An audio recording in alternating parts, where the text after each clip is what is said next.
Paisanas y paisanos, muy buenas tardes tengan todos ustedes. Bienvenidos a este su canal, El Son Político de Tasco, con un servidor, el profe Alanís, en el que vamos a continuar con los comentarios acerca de la historia de los gobernantes, de los presidentes de la República, que son parte de la historia, por cierto, datos muy interesantes de grandes personajes, producto de esa gran revolución mexicana, que todavía se consideraban como nacionalistas revolucionarios. Hoy comentaremos algunas características de este gran personaje, como lo fue don Adolfo López Mateos. López Mateos fue nacionalista, presidente constitucional de México, que gobernó entre 1958 a 1964. Por cierto, fue un gran orador, aunque también hay que decirlo, fue autoritario, acumuló mucho poder en su persona. Lo apodaron los mexicanos como Adolfo López Paseos, porque viajó mucho, Estados Unidos, algunos países de América Latina. Heredó de Ruiz Cortines muchos conflictos sociales, principalmente demandas de los obreros asalariados. En 1958 se registraron muchas huelgas que movilizaron a más de 60,000 trabajadores, entre maestros, telegrafistas, ferrocarrileros y otros trabajadores mexicanos que pedían justamente un aumento salarial y mejores condiciones laborales en sus centros de trabajo. Demandaban aumento salarial de un 50% a los patrones ante el aumento de los precios de los productos básicos en las carnes, la tortilla, la leche principalmente, y seguían en aumento estos productos básicos para la canasta básica. El crecimiento económico solo beneficiaba a los hombres más ricos, clases medias, pero no para los pobres. Acuérdense que en este sexenio del presidente López Mateos se habló mucho del milagro mexicano.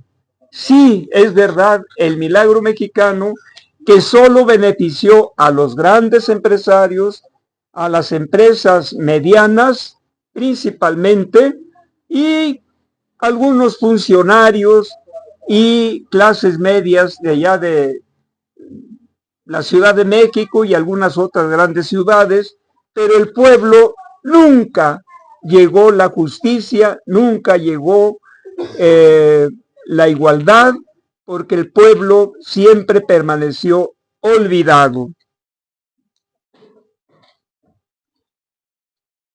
Los líderes más destacados en este sexenio fueron, entre otros, Valentín Campa Salazar, Demetrio Vallejo, el líder de los maestros, Otón Salazar, y tal vez en esta época también ya andaba en estas luchas el doctor Pablo Sandoval Cruz, encabezando a los médicos de esta época. Los huelguistas fueron acusados por los patrones de disolución social. También fueron acusados como un peligro para la nación. ¿Les suena algo, paisanas y paisanos, hoy en día cuando se acusa al presidente López Obrador? Cuando en su campaña lo acusaron de un peligro para México, y que López Obrador iba a traer gobierno venezolano, un gobierno castrochavista, entre otras viles mentiras de estos explotadores y medios chayoteros. La prensa chayotera de aquella época calificó las demandas de los asalariados como intereses bastardos. Fíjense nada más la similitud que hay de la prensa chayotera de hoy, la televisión, algunos periódicos destacados de México, cómo son parecidos a los de esta época los chayoteros de ahora. Muchos líderes fueron encarcelados, fueron reprimidos por el presidente López Mateos. Un gran acierto, hay que hablar también, tuvo sus aciertos porque, bueno, hay que reconocer que fue un presidente de tintes nacionalistas, es verdad. Un gran acierto de López Mateos fue el 12 de febrero de 1959 emite el decreto mediante el cual se crea la Comisión Nacional de Libros de Texto Gratuito. Paisanas y paisanos, ahorita vamos a hablar un poquito de esto. Los grupos conservadores y ultraconservadores reaccionaron, salieron a las calles con el grito de cristianismo sí, comunismo no. ¿Quiénes eran estos grupos conservadores y ultraconservadores? Bueno, pues ni más ni menos los cristeros, sinarquistas, falangistas, las damas católicas, esa gente hipócrita como la de hoy, claro, apegada a la religión, pusieron el grito en el cielo porque ya veían que el comunismo ya estaba en el puerto de Veracruz llegando a invadir a México. Prejuicios de esta gente de aquella época como los conservadores de hoy. También otra cosa que vale decir, que el 22 de septiembre de 1960 se nacionalizaron la industria eléctrica en México para lograr la independencia energética de México. Con esto también los conservadores acusaron al presidente López Mateos de socialista comunista. Vean nada más cómo las derechas se identifican, las del pasado con las del presente. Adolfo López Mateos recurrió al principio de la no intervención y autodeterminación de los pueblos para defender a Cuba de Fidel Castro sobre una intentona de intervención militar del gobierno de Estados Unidos a través de su presidente en los Estados Unidos, que era ni más ni menos el presidente John F. Kennedy en 1962. En esta intervención fallida y rechazada por el pueblo cubano, fue importante la intervención del primer ministro soviético Nikita Khrushchev. Recuerdo al gran presidente soviético, Nikita Khrushchev.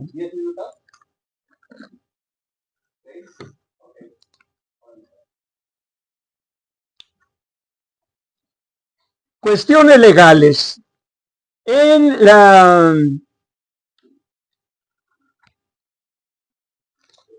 Otro aspecto importante. El presidente de Estados Unidos, John F. Kennedy, se reunió con el presidente de México, Adolfo López Mateos, en la Ciudad de México, en 1962.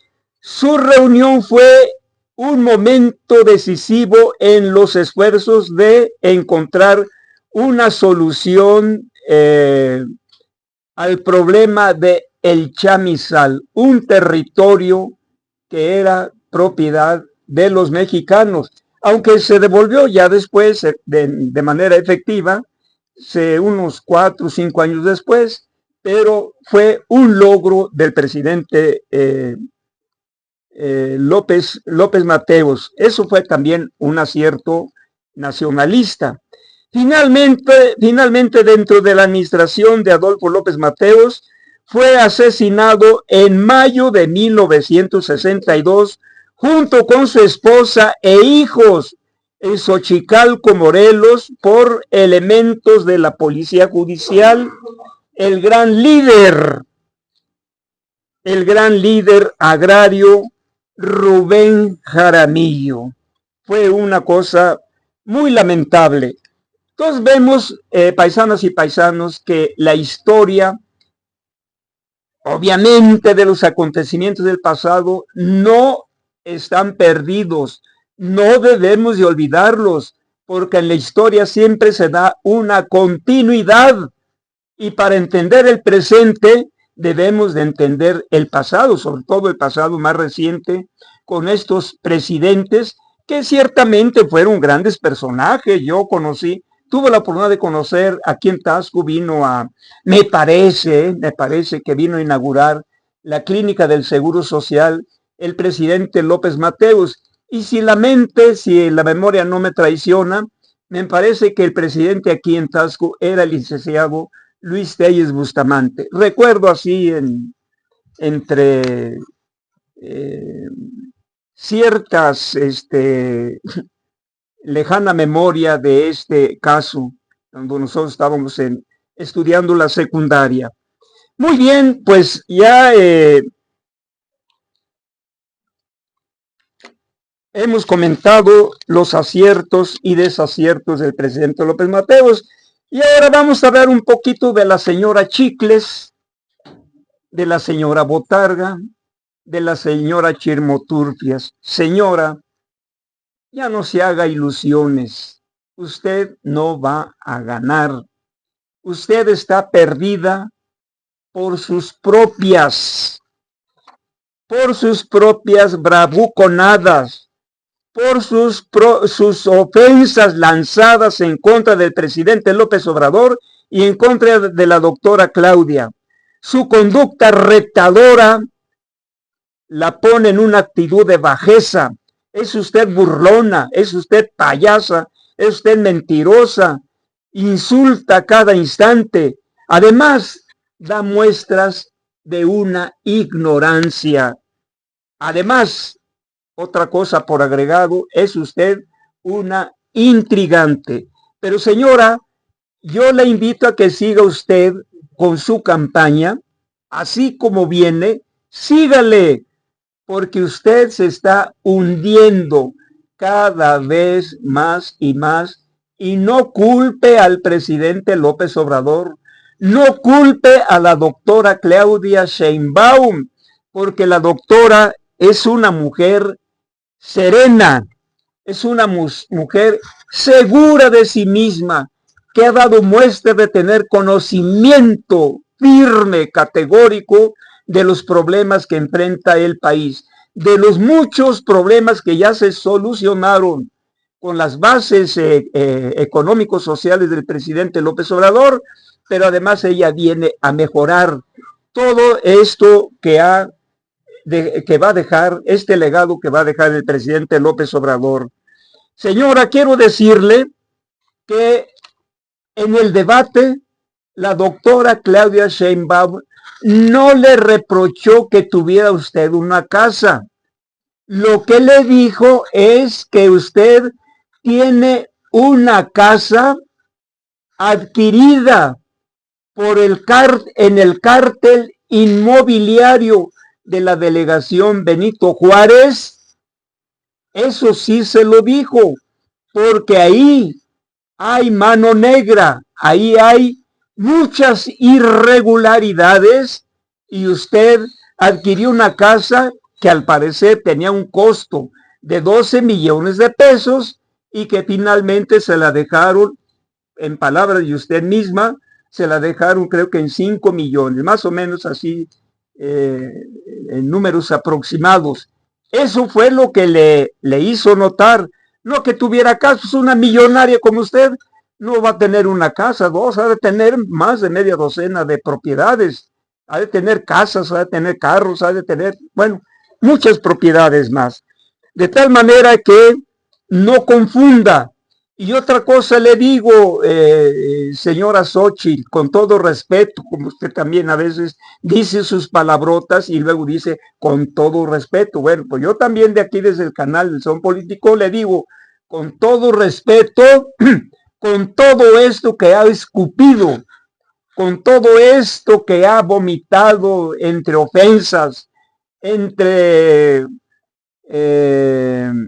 infamias, no somos güeyes para votar por usted. Paisanas y paisanos, los invito a no votar, a no comportarnos como güeyes y votar por esa señora habladora que nada más se la pasa insultando, inventando cosas que no son propias ni del presidente ni de nuestra candidata.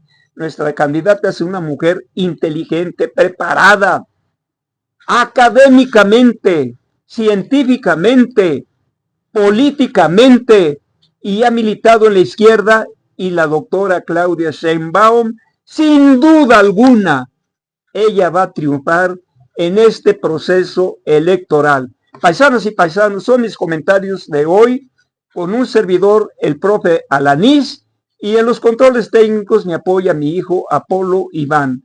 Muy buenas tardes y hasta pronto.